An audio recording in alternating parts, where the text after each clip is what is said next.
only Allah ultimately knows well and fully. We will never be able on our own to explain what happens by the will of Allah, except in by way of speculations. So, for example, when somebody marries somebody, and then everybody says, well, uh, this is all pre-written, this is all preordained. As people would say in Arabic, nasib, isma wa nasib.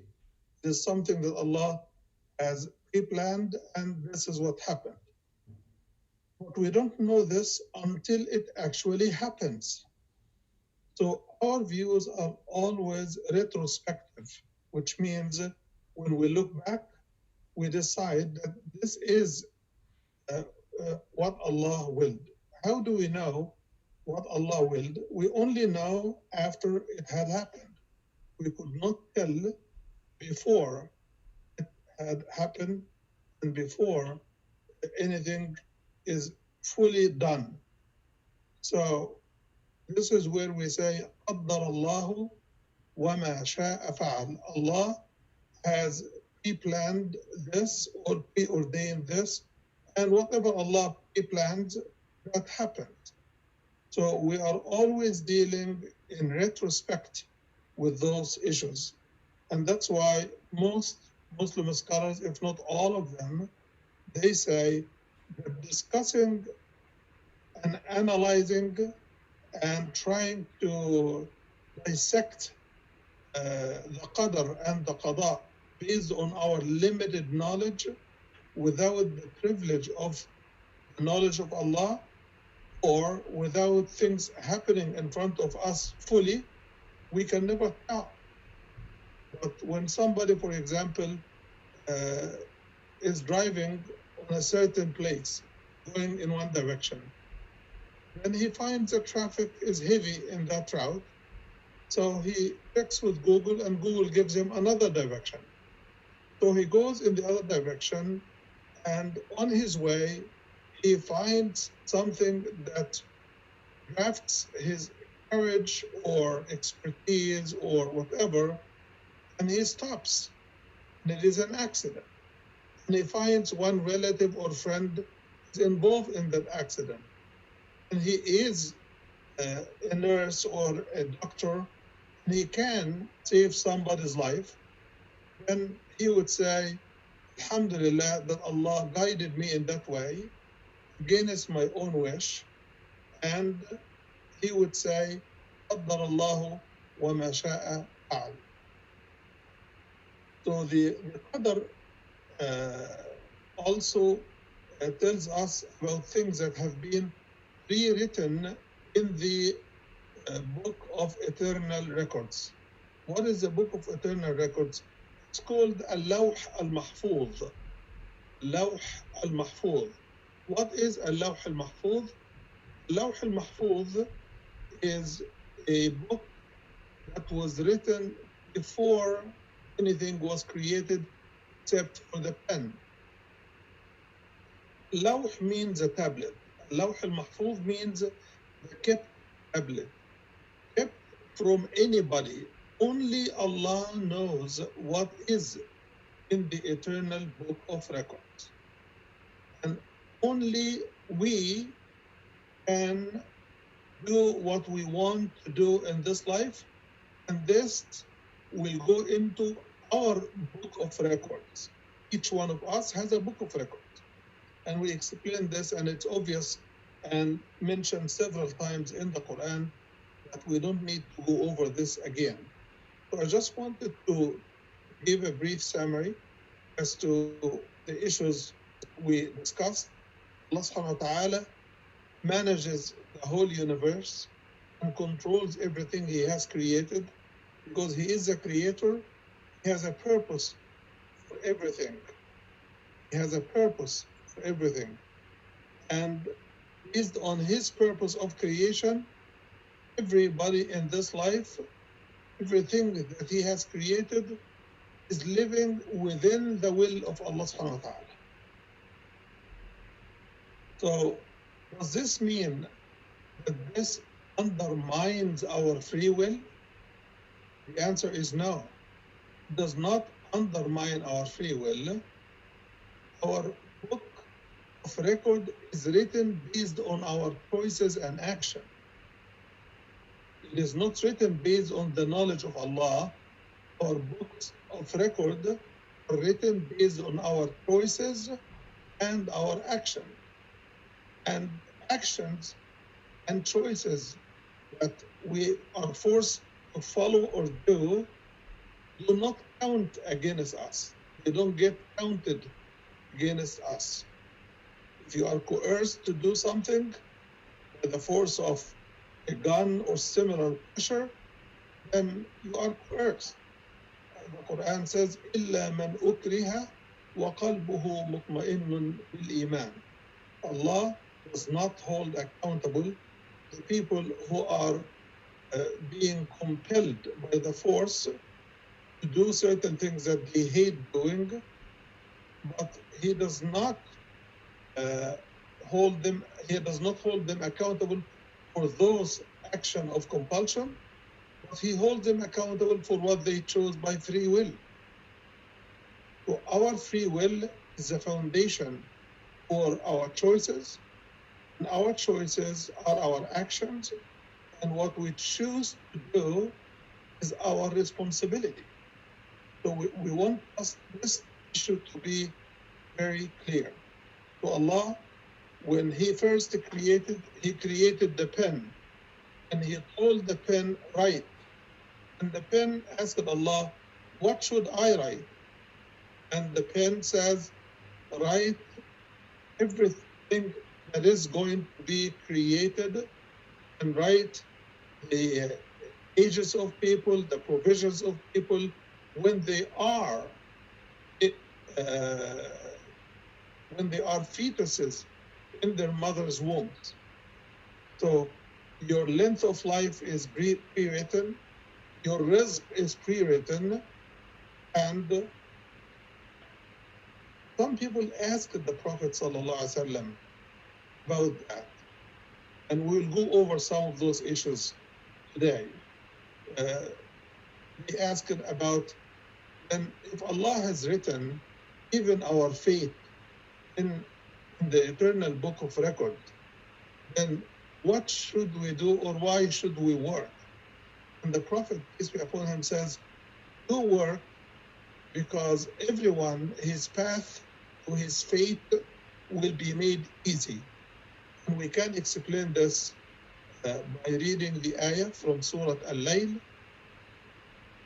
And we explained it last time, but I want to reiterate it because it's an important pillar of our faith. أَمَّا مَنْ أَعْطَى وَاتَّقَى, as far as the one who has given and acted piously and righteously. أَمَّا مَنْ أَعْطَى وَاتَّقَى وَصَدَّقَ بِالْحُسْنَى, and he has been truthful and he has believed in al-husna, which means al-ihsan. He has believed in the message of Islam. He has believed in Allah, in the angels, in the books of Allah, in the prophets, in the day of judgment, and in al-Qadar, khayrihi wa sharrihi min Allah ta'ala. And al-Qadar, whether good or bad, that it all comes from Allah subhanahu wa ta'ala. So here is Allah telling us that it is our choice. If you believe and act righteously, then you know what your fate is going to be.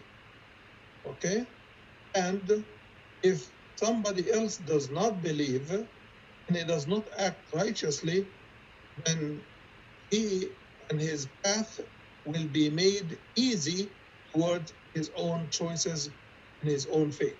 So his fate is determined based on his actions and his choices.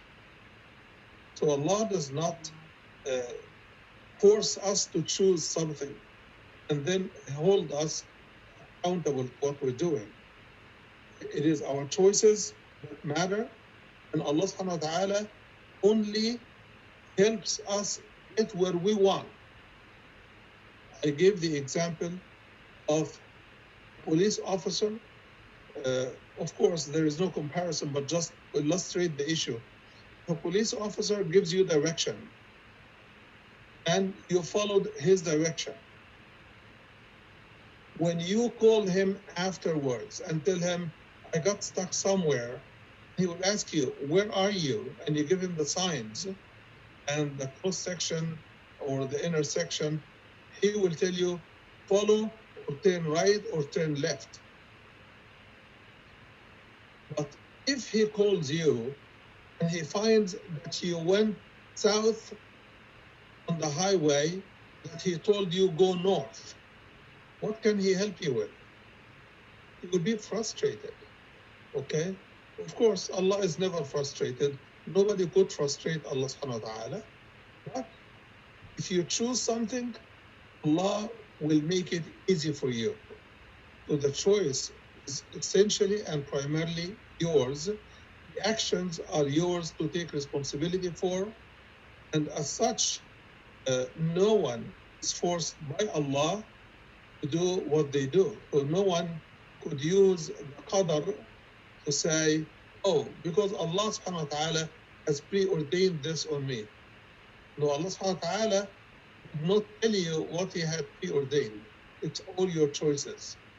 It's a formula that is difficult for some mind, but if we listen to the evidence from the Quran and the Sunnah, we can understand it and understand it easily. It's not impossible to understand. And that's why all the scholars told us, do not put a lot of time arguing about Al-Qada'a and Al-Qadar. Because many people have gone astray because of those argumentations. Most of the philosophies of the world are running on that issue, the issue of Qada'a and Qadar. Of course, people who don't believe, they would love to tell you that they believe that we are here without any free will. If you say that Allah has pre-written our records. But Islam explained this very simply. Allah writes all what he knows. And since he knows everything, he knows what things would happen today and what things will happen tomorrow, next year, and so on and so forth. So his book is a finale type of book. It is a book of eternal records. Okay? And how is that? It is possible because Allah subhanahu wa ta'ala does not live within the constraints of time. For Allah, this life has come and gone, and people of paradise are already in paradise. People who are supposed to be in hellfire are already in hellfire. And he records for us in the Quran their discussions. Ashab al-Nar and Ashab al-Jannah, they are talking one to another and they are discussing things. And the people of paradise will ask the people of hellfire saying, we have found what Allah had promised us to be true. Have you found what he promised to be true? Meaning in your case? And they say, yes. Then the caller will call to separate the two sides from each other, and everybody will end up where they are supposed to be.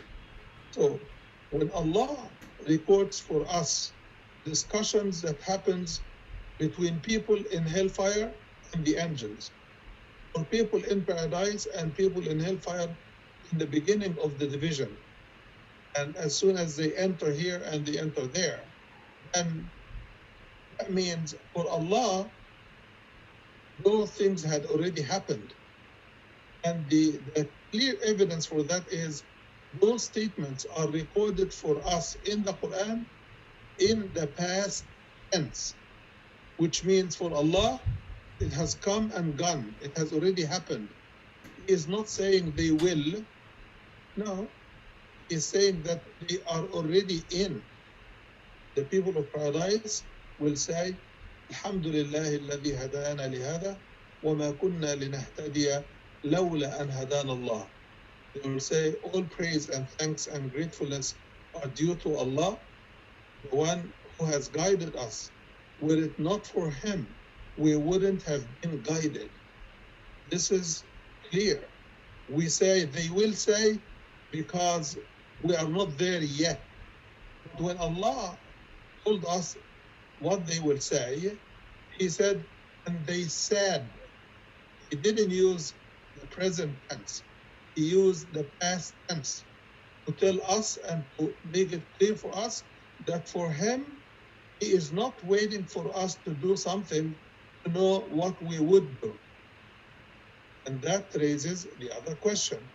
Since Allah knows everything that will happen, why does he put us through the trouble of life, the testing, the trial, the disease, the death, the fighting, the competition, the deception?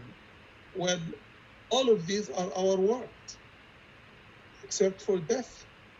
Death is a transition between this life and the next one. And the bridge between the two, which is the grave life, is called Hayatul Barzakh. It is life in the barrier between this life and the next life. That's why it's called barrier. So,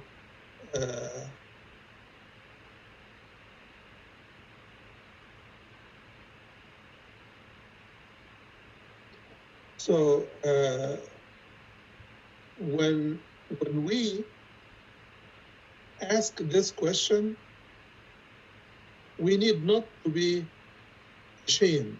The companions asked the Prophet that question.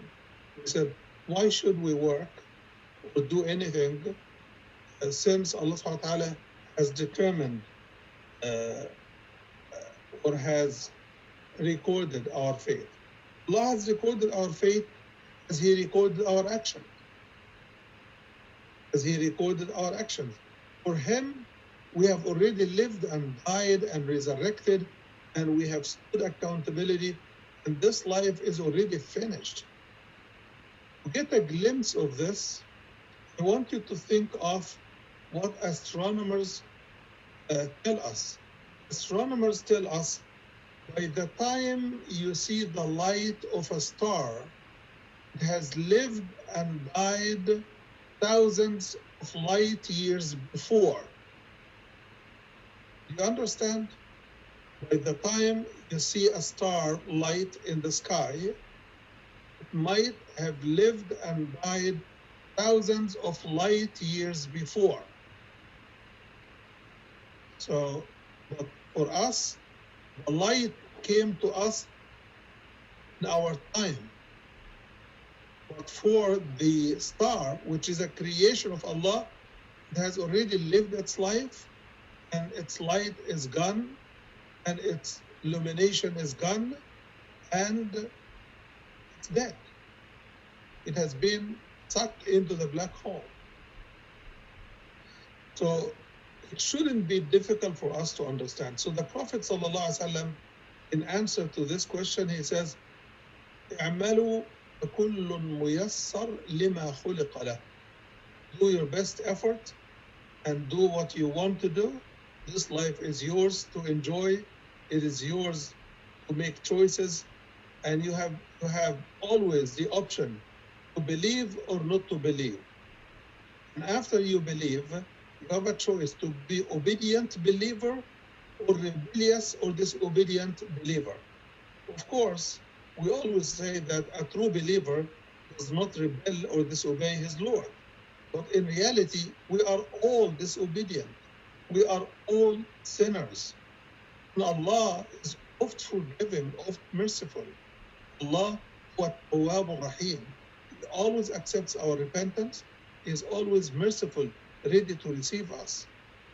So the issue that some people say that since Allah has written our fate, why do we work? Another answer that I find very intriguing is the fact that Allah also has written our provision? Should we lay at home and wait for our provision to come? The answer is we don't do that. We have to get out of our home, get out of our bed, work and keep working to make living. So also, since it's written in the book of Allah that some people may contract disease or become sick, right? Why do we go to the doctor? Why do we go to the doctor? Why do we take medications? We don't say, since it is the Qadar of Allah, I'm not going to work. Since disease is a Qadar of Allah, I'm not going to take medication. If Allah wants to cure me, He will cure me. If He doesn't, then I will not be cured. We don't do that. Likewise, the Prophet is saying, don't do that regarding your work, because your work is yours to shape any way you want. Furthermore, the Prophet ﷺ, to make it clear for us that we could never take ourselves for granted, and definitely we cannot take Allah for granted.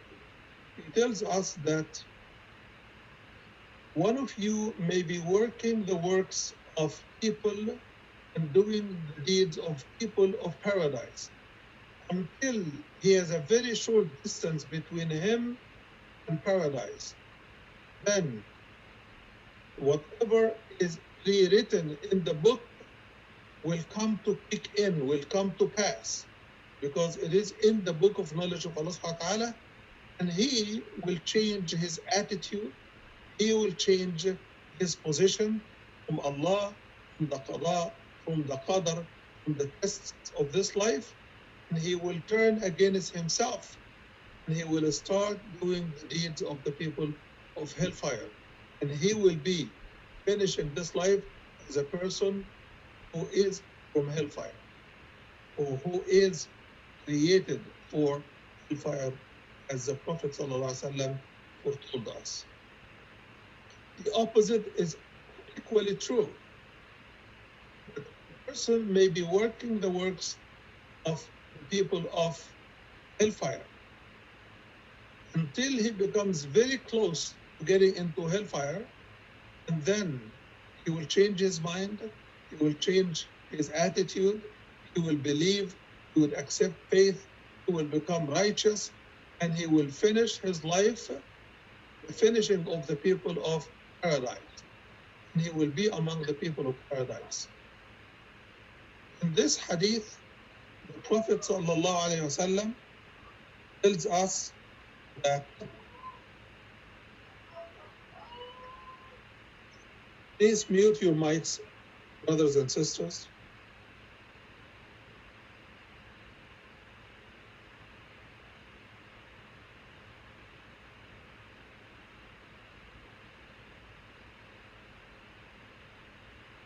So the Prophet ﷺ is telling us here that whatever we choose is going to be our choice. Whatever we do is our work. And since it is ours, then we must own up to our work.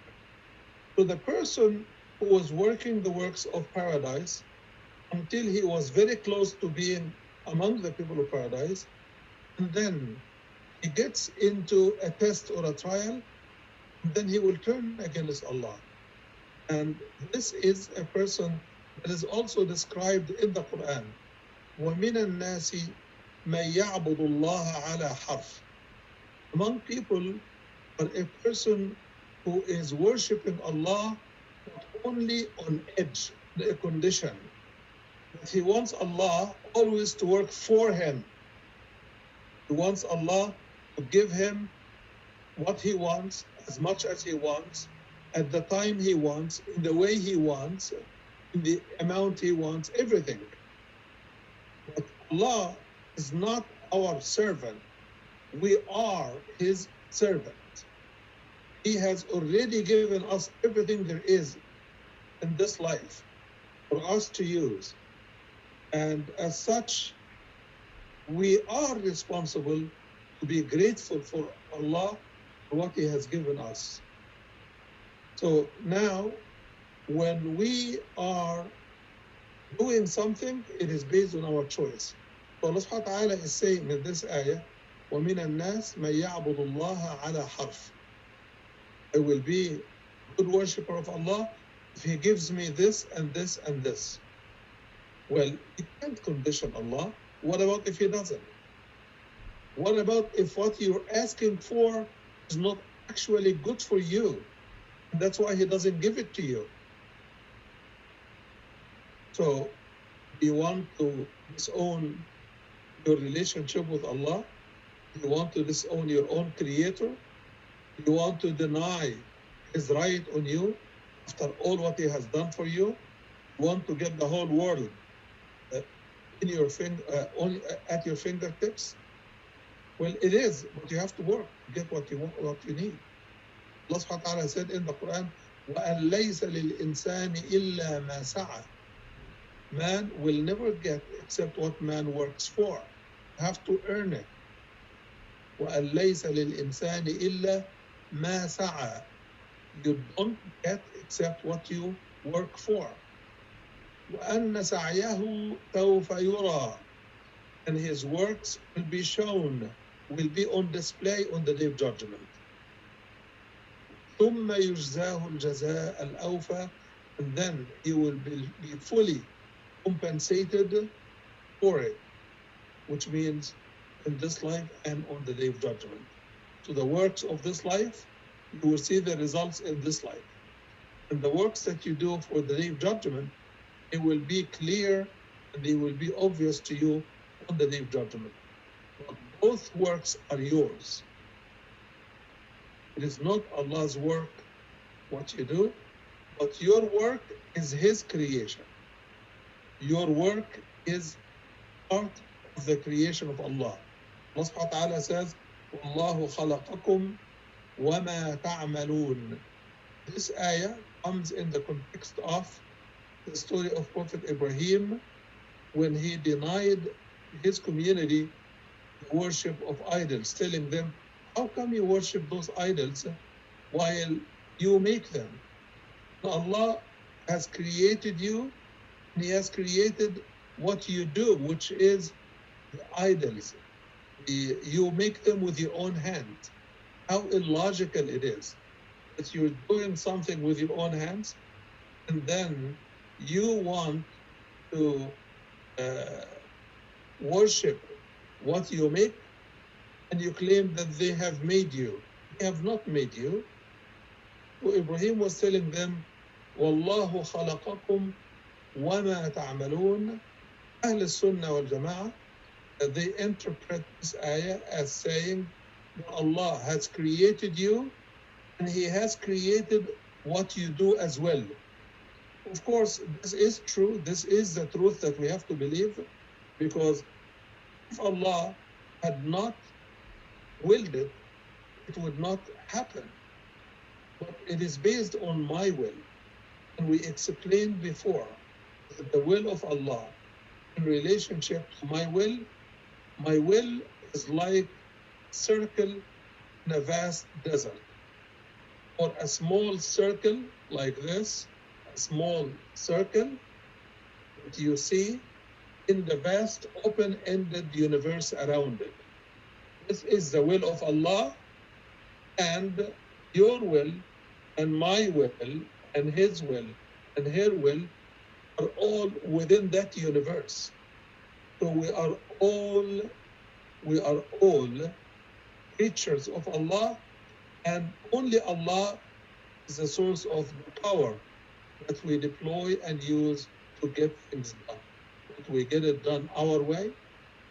Allah give us the freedom of choice to choose what to do, when and how, and He will hold us accountable for what we do. So now we understand that the way my will relates to the will of Allah is like a circle in an open space.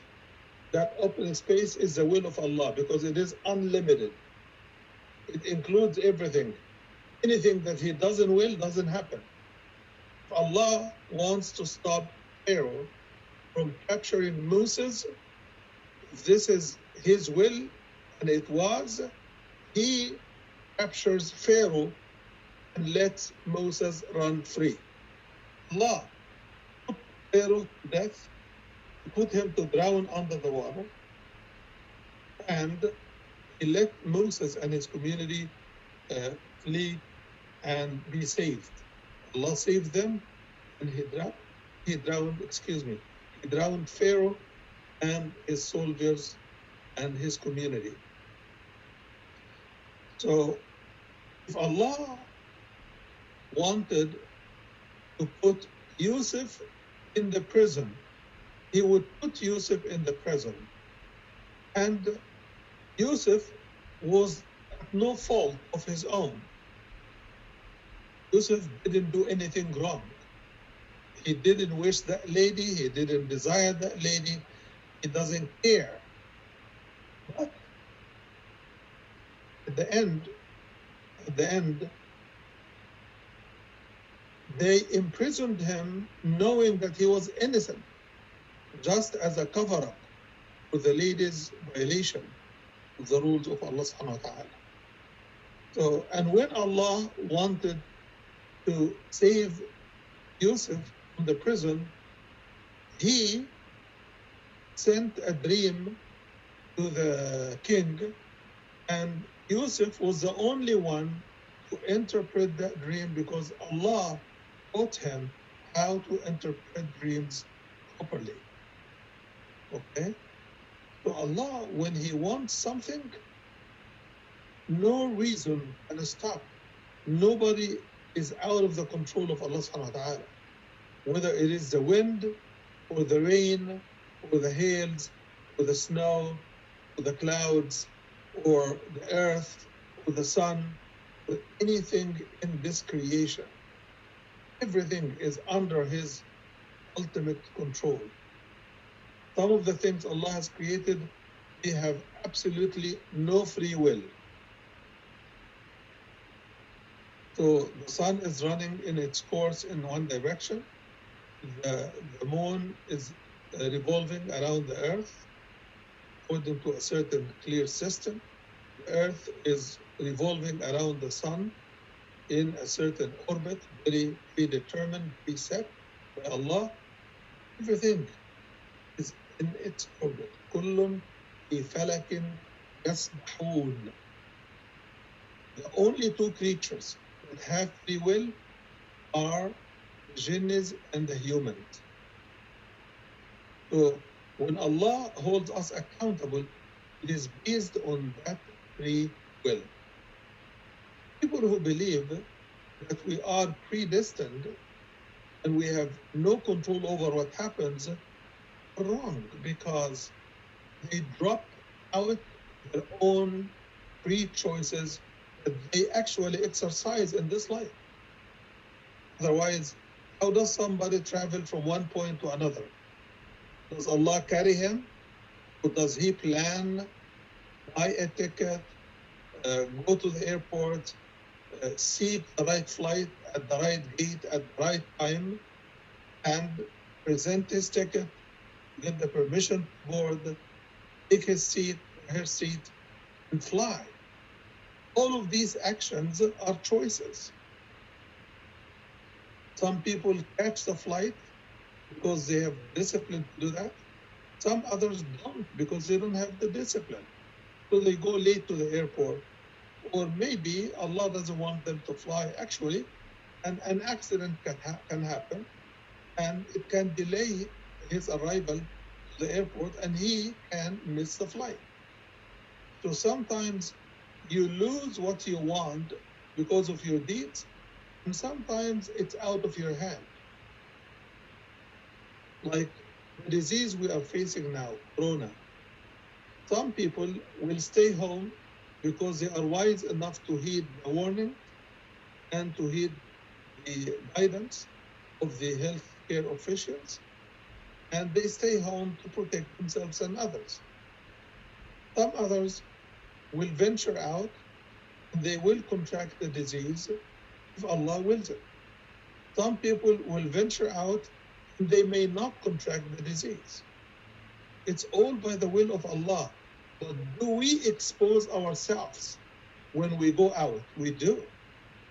Then that means that it is not just the will of Allah that forces me to contract. It is my choice. Okay? So if I know that if I cross in front of the train with my car against the railway sign being read and the bell is ringing very loud, if I do that and the train comes and hits me, I cannot say this is Qada'a and Qadar, meaning blaming the Qada'a and the Qadar for my choice.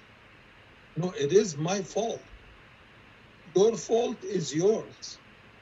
Likewise, if you wait and let the train go by and make sure that the sign is stopped and the rail bar is lifted and there are no trains coming from right or left and you cross safely, you don't say this is Qadar. You said I was patient, I held on to my patient, and I did not cross when it was dangerous.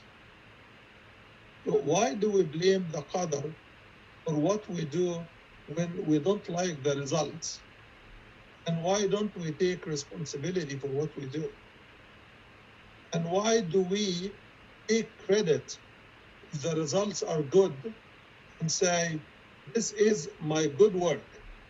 We become like Qarun. Qarun says, إِنَّمَا أُوتِيتُ عَلَى عِلْمٍ عِنْدِي. I have been given this wealth based on my knowledge. I'm a good businessman. I know well how the market works. Giving credit to himself as if he is doing it even against the will of Allah. This is too much bragging. Allah does not like those who are bragging, those who are proud of themselves, those who are walking in arrogance, talking in arrogance, and acting in arrogance.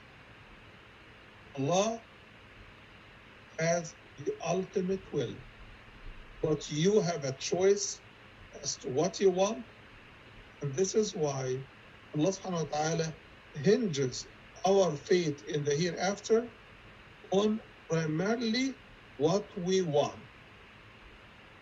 So Allah subhanahu wa ta'ala tells us in the Quran that من كان يريد العاجلة عجلنا له فيها ما نشاء لمن نريد. He who desires only this life and what it has to offer, we will hasten for them what this hasty life has to offer according to his due proportions designated by us, to whom we will. وَمَنْ أَرَادَ الْآخِرَةِ, he who desires nothing but the hereafter, وَسَعَى لَهَا سَعْيَهَا, and he does the proper works related to the fate he likes, which is paradise, فَأُولَٰئِكَ كَانَ سَعْيُهُمْ مَشْكُورًا. Those are indeed going to be rewarded handsomely for what they are doing. Subhanallah. The Quran is very clear that Qada is not what shapes our choices. Our choices are informed by what we want, not what we don't want. So definitely, we don't know what the Qadar has in the book of eternal will of Allah subhanahu wa ta'ala. And since we don't know it, how do we say that our actions are based on those records that we don't know?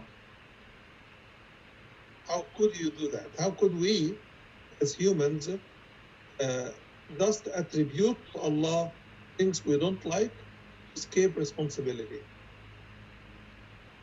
And for the hadith that we mentioned earlier about the person who works so hard and so long for paradise, but at the end of his life, he deviates and he turns away. This happened. This happened in the life of the Prophet ﷺ. And it happened to someone from the people who were known to the Prophet ﷺ.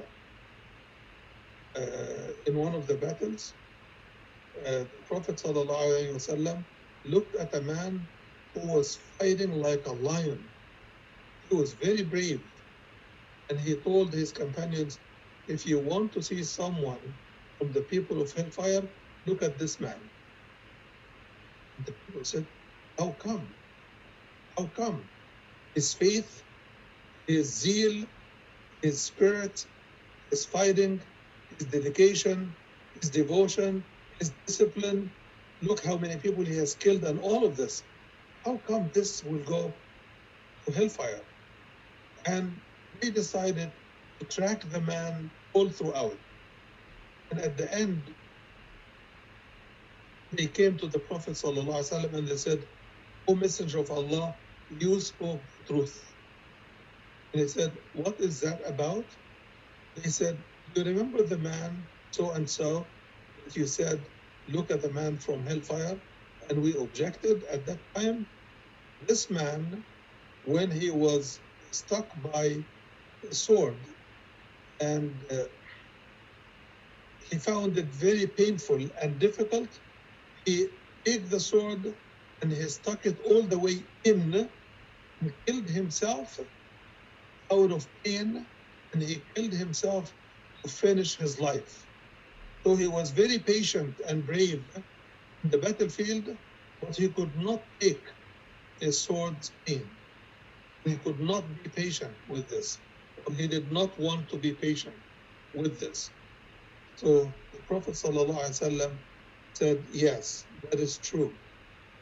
And also, we have people who were fighting the Prophet ﷺ for their life, like Khalid ibn Walid, Abu Sufyan ibn Harb.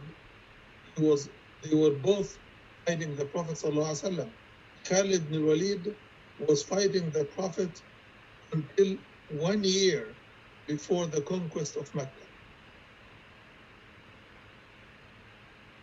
And he is the one who was leading the Mushrikeen army to stop the Prophet ﷺ at the outskirts of Mecca when they were coming from Medina to make Umrah. And the Prophet ﷺ sent him a message. I'm going to tell you the message in Arabic because the Arabic words are very beautiful, especially coming from the mouth of the Prophet ﷺ. He told him, Khalid, إنا لنرى أن لك لرجاحة عقل نرجو ألا تؤدي بك إلا إلى الإسلام. Oh Khalid, we see that you are too wise to take yourself in any direction but submission to Allah. You are too wise to be a mushrik. You are a man of good thought and reasoning. Khalid ibn Walid, when he received the message of the Prophet ﷺ, he came to the Prophet in submission. It was Khalid ibn Walid leading the Mushrikeen in the Battle of Uhud against the Prophet ﷺ. Imagine, the Prophet ﷺ in this battle, in the Battle of Uhud, he bled. He bled. And all of this did not determine the fate of the Prophet ﷺ. So, brothers and sisters, we have a few minutes to take some of your questions. I hope that you do what Muhammad Hassan has done. He sent a question. Please go to the bottom of the screen where it says Q&A and type your question. He cites the hadith that we mentioned, that some people will be doing the works of paradise until there's only a meter away from paradise, and then a pre-written book of eternal creation will come to pass. He will do the works of the people of hellfire. So his question is, does this end depend on the person's work? The answer is yes, it depends on his work. Okay? Because if the person was a believer and by the end of his life he faced a crisis or something difficult, he forgot his faith, forgot Allah, he denied Allah, or he started to curse against Allah, or anything of that nature, then he becomes a disbeliever. And if he does, then his whole works will be squandered. As Allah subhanahu wa ta'ala says, وَقَدِمْنَا إِلَى مَا عَمِلُوا مِنْ عَمَلٍ جَعَلْنَاهُ هَبَاءً مَنْثُورًا. We have come to whatever work they have done, and we let it be scattered, which means it has no value. It's like a dust in the air. So he continues to say, Brother Muhammad, he says, I mean, what should I do to get a good end? Continue to be on the good path until the end. إنما الأعمال بالخواتيم. Actions are only as fruitful as the last of your actions. So if you pray 99 years, and at the end of your life, in the 100th year, you deviate from Islam, you disbelieve in what you already believed in, and how could this person get a good end? Okay. And then it says, is this for specific people or for all? Excuse me, something confusing. Well, let me clarify the confusion. The confusion comes in when you think that Allah takes the average. No, Allah does not take the average of your work. Allah looks at where you end your life with. Why? Because by the age of 20, you become aware. By the age of 30, you become more informed. By the age of 40, you reach the peak of your mental and physical power. By the age of 50, your physical power wanes down, but your wisdom grows up. And this wisdom, based on your experience and your life knowledge, should help you lead a better life every day. You should become more patient, not less. You should become more righteous, not less, because you've learned from the Quran, you've learned from the Sunnah, and you've learned from your life what Allah likes most. So when you go against your own knowledge, your own wisdom, out of your way to disbelieve after you had believed, this is drastic, catastrophic change. Let me give you an example, not to compare, but because it is something that we live with. If somebody is doing well in the course, but at the end of the course, he started not attending classes, not doing any work, not finishing his project, not attending even the last two exams and the final exam. Do you think that this kind of performance will get him the grade? I don't think so. I don't think so. When you are in an accident, right? Because you crossed the red light and you have had your license for 20 or 25 years or more. And the policeman comes to evaluate and he says, what you did is wrong. You will have your license suspended. Right? You tell him, I have been driving nicely for 25 years. No, you can say this to the insurance. You can say this to your family. But the policeman will hold you for what you did. You killed somebody, you damaged somebody's property, you endangered somebody's life. This is what the ticket is about. So what you do is you wrong yourself when you disbelieve, especially after you have believed already. Because when you believe on evidence, you believe based on knowledge. You don't believe based on somebody influencing you. So when you change, it is also a choice. And if you want to die as a Muslim, you have to live as a Muslim. Allah subhanahu wa ta'ala in the Quran says, يا أيها الذين آمنوا اتقوا الله حق تقاته ولا تموتن إلا وأنتم مسلمون. Fear Allah, be mindful of Allah, and die not except as believers. And since we don't know when we are going to die, young or old, healthy or sick, poor or wealthy, well, we must be on alert all the time that we do not do anything to violate our faith. Because if you do, this could be your end. So it is in the Quran that if you live as a Muslim, Allah is telling you, make sure you die also as a Muslim, which means never violate the will of Allah subhanahu wa ta'ala. This is how alert Allah subhanahu wa ta'ala wants us to be for our own sake. For our own sake, we have to be alert. Okay, anyone else has a question? Please go to the Q&A, question and answer, and put your question, and we'll try to answer it as much as we can. Let me look on the other side here, please.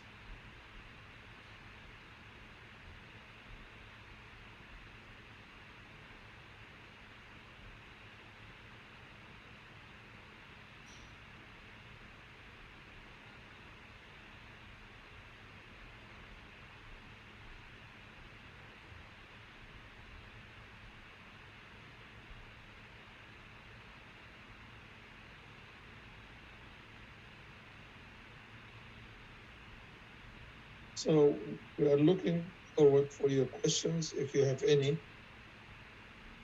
If not, then we will have to stop here. Inshallah, we'll see you this coming Thursday on continuation of the topic of Qada'a and Qadar. جزاكم الله خيرا. سبحانك اللهم وبحمدك أشهد أن لا إله إلا أنت نستغفرك ونتوب إليك. Thank you very much. Assalamu alaikum wa rahmatullahi wa barakatuh.